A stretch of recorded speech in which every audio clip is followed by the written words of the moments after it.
French officials have long been talking about what they call rebuilding Islam in France after a string of deadly attacks. Now, with the burkini controversy, they've made it a priority.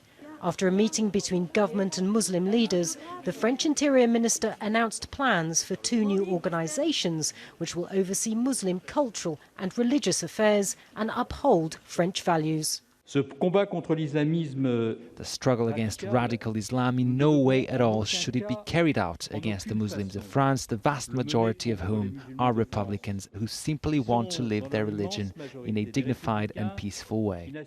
Under the initiative, imams will be trained in France, foreign funding for new mosques curtailed, and money provided for Muslim youth and education projects. But it wasn't the most diplomatic start for former Minister Jean-Pierre Chevènement, who will head one of the bodies. He called on Muslims to exercise discretion. I think everyone needs to try to be discreet. It's the definition of secularism. My message goes to every religion. Everyone needs to have reasonable arguments and not put forward insignia which express one's belonging to such and such a religion, one's faith in such and such a dogma, etc. The relationship between the French state and Muslim community has deteriorated over the years. Bans on the full veil, headscarves at schools and a debate over the burkini have alienated many of the country's 5 million Muslims.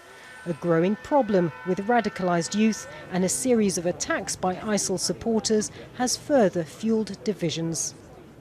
Many here in France acknowledge that something has to be done to fix an ever-souring relationship, but it's a fine balance. The government wants to protect its nation's secular values while showing it's not hostile to Islam, while Muslims want the freedom to make their own religious and cultural choices.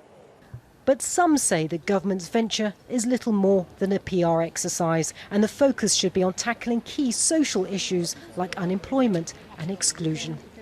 If policymakers want to go forward with a coherent policy that brings in everybody to the table, they should perceive Muslims as fully fledged citizens.